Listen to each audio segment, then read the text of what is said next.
Yeah, let's just do that. What an incredible game. And CLG coming back in the series here. And again, with a very, very close ending. Let's talk about the rest of the game maybe. The Caitlyn pick for double lift with the Nunu. It did actually work out for them. One of the things I want to say is the difference between this game and the other games is CLG actually got some dragons this game. Even though he did mess up the one smite steal, went down to 3 health, but at least they got some dragons. They had some couple Baron blunders, but they're actually getting objectives this time. God bless. Yeah. Yeah, I don't know about this game. We had this series of back and forth throws at Baron, then suddenly Gambit forgot that their comps all around poking and sieging, and like they just decided to run into the base, get some towers, and then die.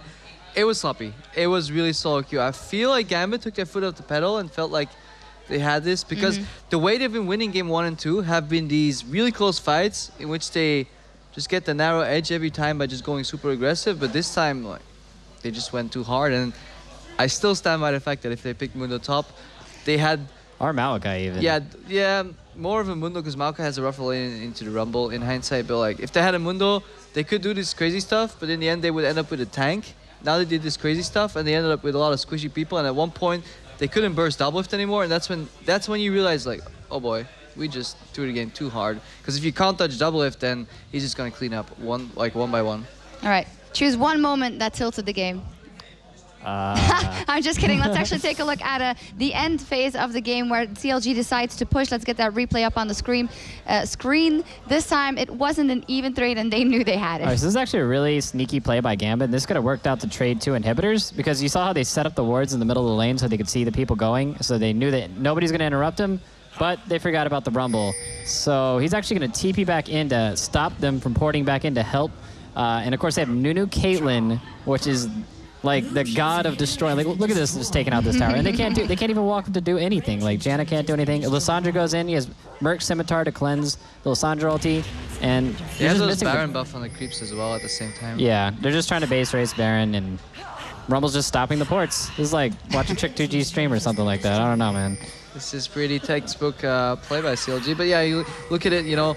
Gabashar goes in, even has to ulti himself, he knows Q says he's on double lift, then Pinoy, like, his team is about to come back, you know. I think if they waited, they had maybe a small chance, you know. Just send in Lissandra, let her stall with ulti Zhonya's, and then try to win that 3v5, because Rumble is still chasing very far.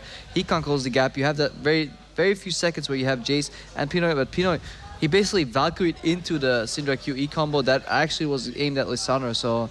I mean, there was a very telegraphed QE from Syndra coming out there. He should never get hit by that.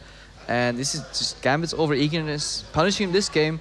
Maybe next game it'll work out again, but yeah, very, very sloppy game. Yeah, I don't know if it's overconfidence from Gabashar because Lissandra isn't a bad pick in any means, but do you think that they will stay with this comp and then just go for a tanky top laner? Well, I don't think they're going to be able to get that same ban pick phase since they're going to be on a different side, but I don't know. I think they're going to go back to targeting the jungle bans, probably try to put ThinkCard. Well, they showed that he can play Nunu, so they might even ban that. So I think they'll target ban the jungle and... I don't know. Can he play? I mean, Gambit should have just won this game. This Nunu was useless the entire. And that's not saying, oh, ThinkCard misplayed his genius champion. You know, he's. Well, it's the one champion they actually got objectives on. Even though like there was some Baron throws in there, and then some more throws, and then throwing on throws. So I don't know, man. If Gambit played this game out or just had a little more like attention to vision control, but then again, I don't think that's gonna come in this series. It's really. It feels like Edward's side zone runs out by the time he reaches the river because either his teammates are not buying wards or they're just pushed back. I've never seen Gambit in this series win a fight, move into the jungle, ward it up, back, and then base to a different quadrant of the map. So they have basically pressure in one side of the map and the other side warded, and they have full control of the game. No, they win a fight, and then they back off, and then they're fighting for vision one more time because they run out of wards so quickly. So I really want to see Gambit pay a little more attention to that. And then, yeah, CLG. Find a comfortable jungler for ThinkCard early in the draft, I think, is really important. Yeah, I think that first blood helped them out a lot, too. Yeah, because you're not supposed to get that on the Nunu. Dude, that's Nunu's power spike, man. Then he get the consume. Oh, my God. Wait, no, it didn't do anything. It was nothing. Well, I don't know if they're going to take too much from this game. Ralph, from CLG side, they will definitely take momentum, but we will see what they can do with it as we go into Game 4 after the break.